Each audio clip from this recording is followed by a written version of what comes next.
Hello everyone, myself Vidya Petkar, ambitious academy for science Sangli. काय करतोय बघा, आता 10वीच्या परीक्षा जवळ आलेल्या आहेत, त्यामुळे आपण काय करतोय, एक सिरीज चालू केली आहे. त्याच्यामध्ये काय होईल तर 10वीचे जे तुमचे डिफिकल्ट वाटणारे असे जे तुमचे टॉपिक आहेत ते काय करतोय, आपण इथे सिम्प्लिफाय करतोय. सोप्या रीतीने काय करतोय, इथे सिम्प्लिफाय करतोय. Okay, so today will start your chapter chemical reactions and equations. आता केमिकल रिएक्शन्स अँड इक्वेशन हा टॉपिक शिकण्याआधी आपल्याला माहित पाहिजे what is meant by the change. Change कशाला म्हणायचं तर बघा, आपल्या सराउंडिंग मध्ये आपण असे बरेचसे चेंज बघतो, बरोबर. मेल्टिंग ऑफ आईस, काय होतं, आईस मेल्ट होतो आणि वॉटर मध्ये कन्व्हर्जन होतं. वेपरायझेशन ऑफ वॉटर, वॉटरचं वेपरायझेशन होऊन काय होतं, त्याचे वेपर्स फॉर्म होतात, बरोबर. तर असे काय होतात, अनेक प्रकारचे चेंज आपल्या सराउंडिंग मध्ये होत असतात. त्यातले जे केमिकल चेंज असतील त्यांना आपण बोलणार आहे केमिकल रिएक्शन्स. तर बघा, चेंजचे मुख्यतः दोन टाइप असतात. First is the physical change and next is the chemical change. तर मग आता फिजिकल चेंज कशाला म्हणायचं तर मी आत्ताच एक एक्झाम्पल तुम्हाला सांगितलं, melting of ice. Melting of ice means तुम्ही जर बर्फाचा एक खडा घेतला आणि त्याला जर तुम्ही रूम टेम्परेचरला ठेवलं तर त्याचं कन्व्हर्जन कशामध्ये होतं, वॉटर मध्ये होतं. म्हणजे तिथं काय झालं, तिथं तुमची स्टेट चेंज झाली. स्टेट आईसची काय होती, solid state, it converts to the liquid. Water हे काय आहे, लिक्विड आहे. So solid converts to liquid, म्हणजे इथं काय झाली, तुमची स्टेट चेंज झाली. आपण त्याला काय म्हणणार आहे, physical change. Another example is the change into the shape. आता काय करते बघा, माझ्याकडे इथे एक पेपर आहे, या पेपरला काय केलं मी, फोल्ड केलं. या पेपरला काय केलं मी, फोल्ड केलं. फोल्ड केल्यावर काय झालं बघा, याची साईज थोडीशी कमी झाली. याला काय करते बघा, मी अजून एकदा फोल्ड केलं. अजून एकदा फोल्ड केल्यावर काय झालं, याची साईज अजून थोडीशी कमी झाली. म्हणजे इथं काय होतंय तर तुमच्या साईज मध्ये काय होते, हळूहळू कमी होते. साईज तुमची इथं काय होते, हळूहळू कमी होत जाते. याला पण आपण काय म्हणणार आहे, फिजिकल चेंज, बरोबर. काय बघितलं आपण, change into the state and change into the shape, बरोबर. आता काय केलं बघा, हा जो तुमचा पेपर आहे मी याला मधून काय केलं, फाडलं. मी याला मधून काय केलं, फाडलं, बरोबर. आता इथं काय झालं बघा, याच्या साईज मध्ये पण चेंज झाला आणि याच्या शेप मध्ये पण चेंज झाला, बरोबर. पण इथं तुमच्या लक्षात येत असेल की इथं काय होतं, फक्त चेंज होतोय, change in the state, change into the shape. But इथं नवीन कोणता प्रोडक्ट फॉर्म झालाय का, नाही. जो पेपर होता तो पेपरच राहिलाय. म्हणजे इथं नवीन असा कोणता प्रोडक्ट फॉर्म होत नाही. हाच काय असणार आहे तुमचा फिजिकल चेंज. फिजिकल चेंज काय सांगतो आपल्याला की याच्यामध्ये कोणत्याही नवीन प्रकारचा चेंज होत नाही. हा असणार आहे तुमचा फिजिकल चेंज. नवीन प्रोडक्ट फॉर्म होत नाही, त्याला आपण काय म्हणणार आहे, फिजिकल चेंज. मग आता केमिकल चेंज कशाला म्हणायचं तर केमिकल चेंज मध्ये काय होतं बघा, जेव्हा तुमचे दोन रिएक्टंट मिळून एक नवीन प्रोडक्ट फॉर्म करतात त्याला आपण काय म्हणतो, केमिकल चेंज. त्याला आपण काय म्हणतो, केमिकल चेंज. म्हणजेच आपण त्याला काय म्हटलं, केमिकल रिएक्शन. तर बघा, what are the chemical reaction. Chemical reaction कशाला म्हणायचं, काय सांगितलं, जेव्हा दोन रिएक्टंट मिळून एक नवीन प्रोडक्ट फॉर्म करतात तेव्हा आपण त्याला काय बोललो, केमिकल रिएक्शन. काय होतं बघा, इथं तुम्हाला एक रिएक्टंट दिसतोय 2H2 प्लस दुसरा एक रिएक्टंट दिसतोय O2.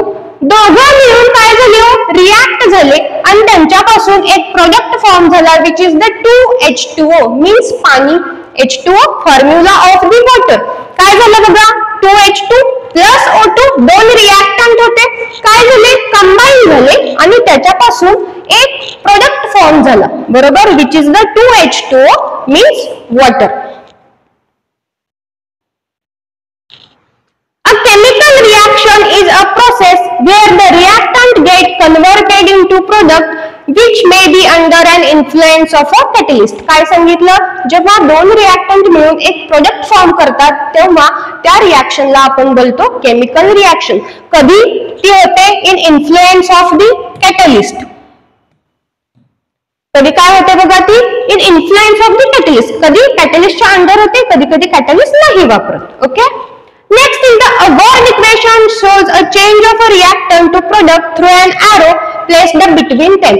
काय केलं जातं बघा, नेहमी रिएक्टंट आणि प्रोडक्टच्या मध्ये काय असतो, एक एरो दाखवलेला असतो.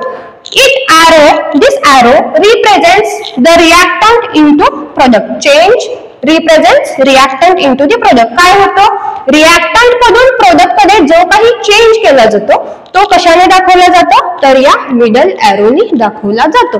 काय सांगितलं बघा, रिएक्टंट हे नेहमी तुमच्या लेफ्ट हँड साइडलाच असतात. लेफ्ट हँड साइडला असतील ते काय असणार आहेत, तुमचे रिएक्टंट असणार आहेत. आणि राईट हँड साइडला जो असेल तो तुमचा काय असणार आहे, प्रोडक्ट असणार आहे. जर रिएक्टंट एकापेक्षा जास्त असतील तर तो असा प्लस साइनने दाखवला जातो. दोन रिएक्टंटच्या मध्ये काय दाखवलं जातं, प्लस साइन दाखवलं जातं. ते सांगितलंय बघा, the reactant are written on the left hand side LHS with a plus sign between them. The arrowhead point towards the product and shows the direction of the reaction. हा arrowचा head नेहमी point कुठे करत असतो, product कडे करत असतो. समजतंय? आता बघा, आपण बघितलं what is meant by the chemical reaction. Chemical reaction म्हणजे काय, पण आता ती केमिकल रिएक्शनच होते हे ओळखायचं कसं, तर ते बघा, the chemical reaction is identify the factors like. हे काय 4 फॅक्टर आहेत, याच्यावरून काय करू शकतो आपण, केमिकल रिएक्शन म्हणजे काय, कशी केमिकल रिएक्शन ओळखायची हे बघू शकतो. First factor is the change into the state. काय सांगते, change into the state. State मॅटरचा स्टेट किती येतो, सॉलिड, लिक्विड आणि गॅस, बरोबर. या 3 स्टेट आहेत. या स्टेट जर चेंज होत असतील, एखादी रिएक्शन होऊन प्रोडक्ट फॉर्म होत असेल आणि तो प्रोडक्ट फॉर्म होत असताना जर त्याच्यामध्ये चेंज इनटू दी स्टेट, त्याच्यामध्ये चेंज इनटू दी स्टेट होत असेल तर आपण त्याला काय बोलणार आहे, chemical reaction. Next point is the change into the colour. बघा, अशा अनेक रिएक्शन असतात ज्याच्यामध्ये काय होतं, रिएक्टंटचा कलर वेगळाच असतो आणि प्रोडक्टचा कलर काय असतो, वेगळाच असतो. म्हणजे काय झालं, इथे एक प्रकारचा चेंज झाला आणि ही एक प्रकारची काय झाली, केमिकल रिएक्शन झाली. म्हणजेच काय तर change into the colour. Next is the evolution of gas. Evolution of gas means काही केमिकल रिएक्शन मधून काय होत असतं, तर प्रोडक्ट साइडला गॅस इव्हॉल्व होत असतो. म्हणजे त्या रिएक्शन मधून गॅस बाहेर फेकला जातो. त्या रिएक्शनला काय, जर तसं होत असेल तर ती पण काय असणार आहे तुमची chemical reaction. Okay. Next is the change into the temperature. काय होतं, जर टेम्परेचर मध्ये देखील चेंज होत असेल तर ती ही तुमची काय असणार आहे, केमिकल रिएक्शन असणार आहे. ओके. सो आता आपण काय काय बघितलं बघा, केमिकल रिएक्शन म्हणजे काय, केमिकल रिएक्शन कशी ओळखायची, बरोबर. Next point is the types of the chemical reaction. Chemical reaction म्हणजे काय हे तर समजलं आपल्याला, बट आता आपल्याला काय बघायचं आहे, तर what are the types of the chemical reaction.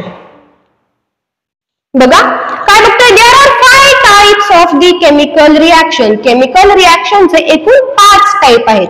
First is the combination reaction, second decomposition reaction, third displacement reaction, fourth double displacement reaction and fifth is the redox reaction. आता काय करूया आपण, 1 by 1 एक टाइप काय आहे त्याचं detail description बघूया. Okay. बघा, next is the combination reaction. First type of the chemical reaction is the combination reaction. काय म्हणते बघा definition combination रिएक्शनची, when 2 or more reactants combine to form a single product is called as the combination reaction. काय सांगतोय बघा आपण, जेव्हा 2 किंवा 2 पेक्षा जास्त रिएक्टंट काय होतात, कंबाईन होतात आणि त्याच्यापासून एक प्रोडक्ट फॉर्म होतो तेव्हा आपण तिला काय म्हणणार आहे, कॉम्बिनेशन रिएक्शन. बघा एक एक्झाम्पल घेऊया, कोणती असते कॉम्बिनेशन रिएक्शन. सपोज मी इथं काय घेतलं, 2Mg, काय घेतलं 2Mg मॅग्नेशियम मेटल, त्याची रिएक्शन केली डायऑक्सिजन बरोबर विच इज O2. काय घेतलं बघा, 2Mg plus O2 gives आपण मॅग्नेशियमची ऑक्सिजन डायऑक्सिजन बरोबर जेव्हा रिएक्शन करतो, it will form the 2MgO. It will form the 2MgO which is the magnesium oxide. काय केलं बघा, इथं काय म्हटलं होतं आपण, Wien 2 or more reactant. 2 or more reactant. इथे आपले दोन रिएक्टंट आहेत, Mg आहे, O2 आहे. दोन रिएक्टंट आहेत, दोन रिएक्टंट काय झाले, फॉर्म झाले आणि त्याच्यापासून एकच प्रोडक्ट फॉर्म झाला which is the magnesium oxide. Which is the magnesium oxide. समजलं काय आहे कॉम्बिनेशन रिएक्शन. अजून एक एक्झाम्पल घेऊया बघा.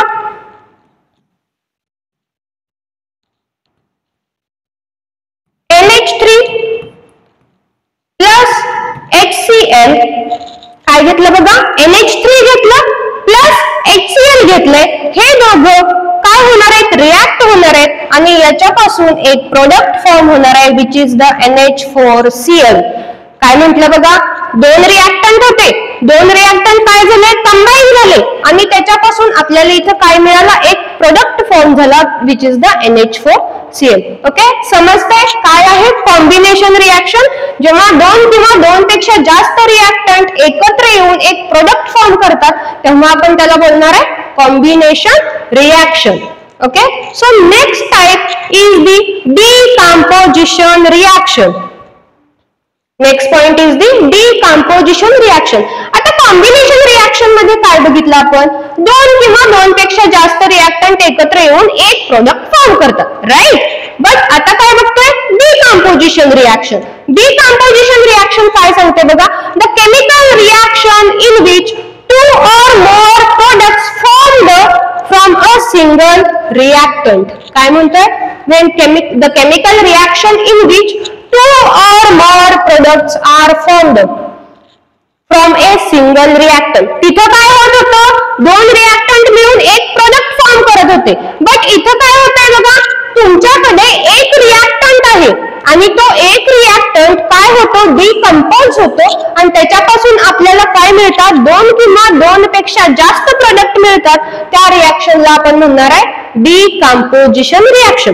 टोटल अपोजिट आहे. ओके, सो बघा एक्झाम्पल रिएक्शन कशी होते.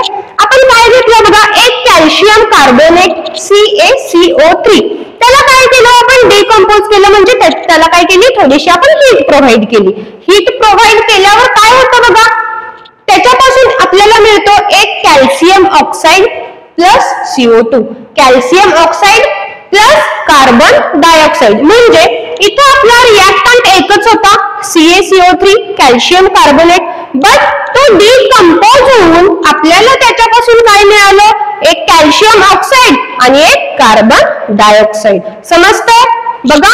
अजून एक एक्झाम्पल आहे आपल्याकडे which is the sodium carbonate Na2CO3. Sodium carbonate आहे, एकच रिएक्टंट आहे. आपण काय करतोय, आता त्याला थोडीशी हीट प्रोव्हाइड करतोय. हीट प्रोव्हाइड केली, त्याचं डिकम्पोजिशन झालं.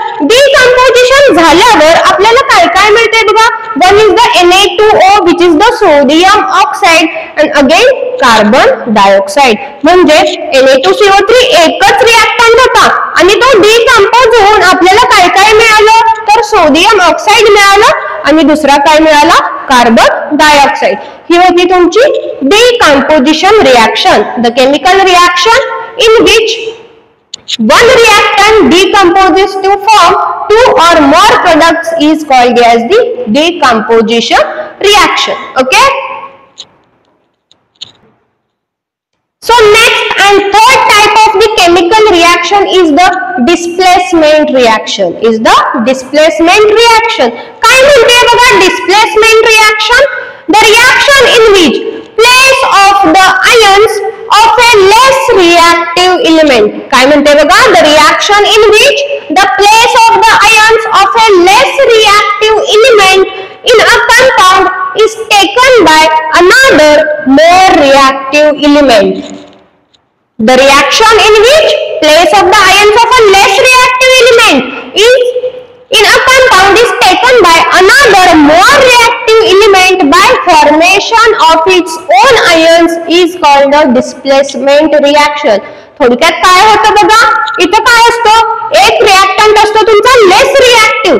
रिएक्टंट मध्ये एक एलिमेंट काय असतो तुमचा लेस रिएक्टिव्ह, त्याची जागा कोण घेतो तर तुमचा मोर रिएक्टिव्ह एलिमेंट. दुसरा जो जास्त रिएक्टिव्ह एलिमेंट असतो तो काय करतो त्याची जागा घेतो, त्यांची जागा काय होते एक्सचेंज होते, त्याला काय म्हणायचं डिस्प्लेसमेंट रिएक्शन.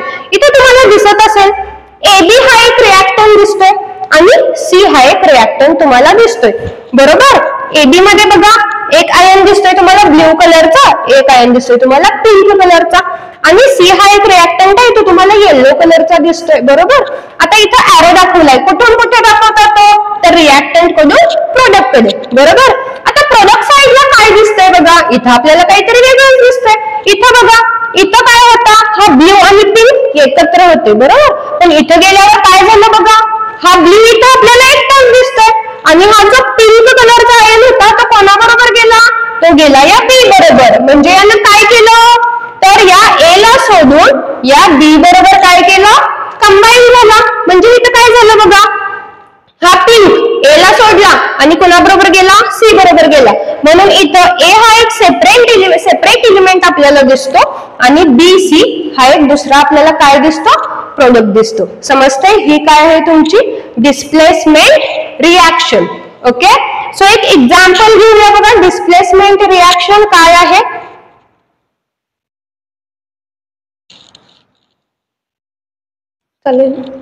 इथं काय घेतलं बघा मी आता CuSO4 काय घेतलं CuSO4 प्लस मी घेतला इथं आयर्न मेटल.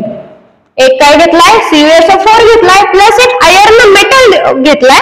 आता काय होतं बघा इथला हा जो SO4 आहे, हा जो SO4 आहे हा काय करतो या Cu ला एकटं सोडतो, या Cu ला काय करतो एकटं सोडतो आणि कोणाबरोबर जाणार तर जातो या Fe बरोबर. कोणाबरोबर Fe बरोबर. म्हणून इथं फॉर्म काय होतं बघा FeSO4 प्लस एकटा कोण राहिला हो तुमचा Cu.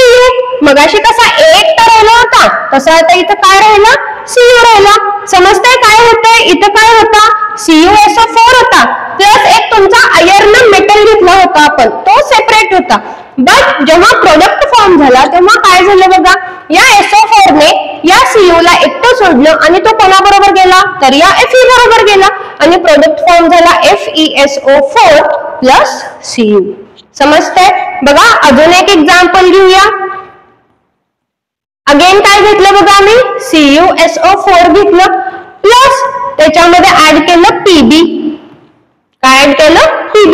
सेम रिएक्शन होणार आहे. हा SO4 काय करणार आहे या Cu ला एकटं सोडणार आहे आणि या Pb बरोबर जाणार आहे. मग इथं काय फॉर्म होणार आहे बघा तुमचा PbSO4 प्लस एकटा कोण राहिला होता तुमचा Cu राईट.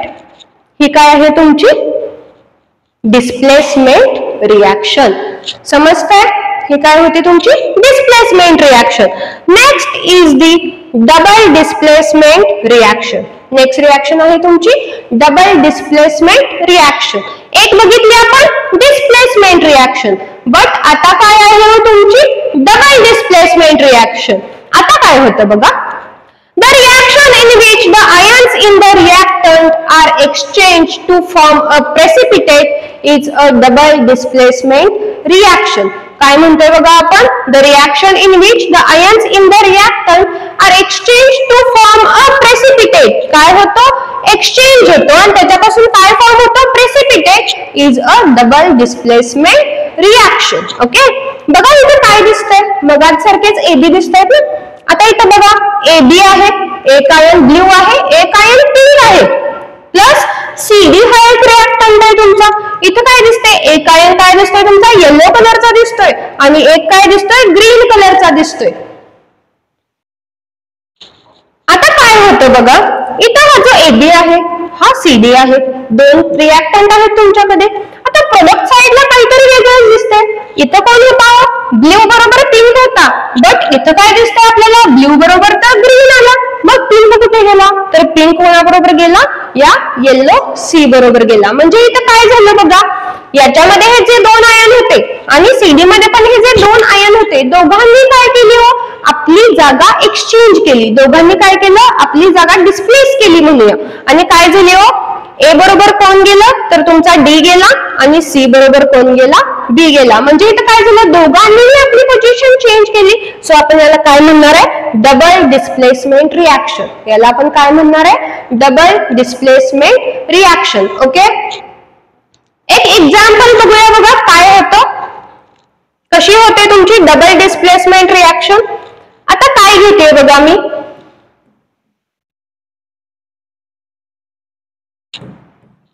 एक घेतला AgNO3, एक घेतला AgNO3 बरोबर, प्लस त्याच्यामध्ये ऍड केलं मी NaCl. त्याच्यामध्ये काय केलं मी, ऍड NaCl. आता काय होतं बघा, मगाशी मी काय सांगितलं होतं, दोघं सुद्धा आपली जागा काय करणार आहेत, चेंज करणार आहेत. इथं काय फॉर्म होतं बघा, हा Ag जातो या Cl बरोबर, A कोणाबरोबर गेला होता, D बरोबर गेला होता. आपण याला काय म्हणूया, A म्हणूया, याला B म्हणूया, याला C म्हणूया, D म्हणूया. A कोणाबरोबर गेला होता, D बरोबर. मग A गेला D बरोबर, तर फॉर्म काय झाला तुमचा, AgCl. फॉर्म काय झाला, AgCl. मग राहिला कोण, राहिला B आणि C. तर काय होणार आहे बघा, हा C जाणार आहे या B बरोबर, म्हणजे काय फॉर्म होणार आहे बघा इथं, NaNO3. इथं फॉर्म काय झाला, NaNO3. म्हणजे काय घेतलं बघा, AgNO3 घेतलं होतं प्लस NaCl घेतलं होतं. दोघांनी पण काय केली, आपली जागा चेंज केली. दोघांच्या इलिमेंटनी काय केली, आयन्सनी काय केली, आपली जागा चेंज केली. आणि इथं फॉर्म काय झालं बघा, AgCl प्लस NaNO3. म्हणजे काय झाली ही तुमची डबल डिस्प्लेसमेंट रिॲक्शन. हे एक्झाम्पल कशाचं होतं तुमच्या, double displacement reaction. Okay, now last type of the chemical reaction is the redox reaction. आता काय राहिलंय बघा, पाचवा आणि शेवटचा टाइप रेडॉक्स रिॲक्शन. आता रेडॉक्स रिॲक्शन कशाला म्हणायचं, तर reaction in which oxidation and reduction takes place simultaneously. काय होतं बघा, ज्या रिॲक्शन मध्ये ऑक्सिडेशन आणि रिडक्शन एकत्रित होतं, अशा रिॲक्शनला आपण काय म्हणणार आहे, रेडॉक्स रिॲक्शन. अशा रिॲक्शनला काय बोलणार आहे, रेडॉक्स रिॲक्शन. बघा एक एक्झाम्पल आपल्याला समोर दिसते, CuO कॉपर ऑक्साईड दिसतोय प्लस H2 दिसतोय, समजतंय. आणि याच्यापासून काय फॉर्म होतोय बघा, याच्यापासून फॉर्म होतो Cu प्लस H2O. म्हणजे हे एक्झाम्पल आहे तुमच्या रेडॉक्स रिॲक्शनचं. आता बघा आपण काय सांगितलं, redox reaction means the oxidation and reduction takes place simultaneously. म्हणजे या रिॲक्शन मध्ये काय होते बघा, एक रिॲक्शन होते तुमची ऑक्सिडेशनची पण आणि एक काय होते तुमच्या रिडक्शनची पण, आणि हे दोघं मिळून ही काय होते तुमची रेडॉक्स रिॲक्शन. काय होतं बघा, आता इथे CuO which is the oxidizing agent. आता ऑक्सिडायझिंग एजंट काय करतो, ऑक्सिडायझिंग एजंट आहे तो स्वतःच काय करणार आहे, रिडक्शन करणार आहे. सो CuO चं कन्व्हर्जन कशात होतं, Cu मध्ये, समजते. आणि next H2 which is the reducing agent. तो रिड्युसिंग एजंट आहे, H2 चं कन्व्हर्जन होणार आहे तुमच्या H2O मध्ये.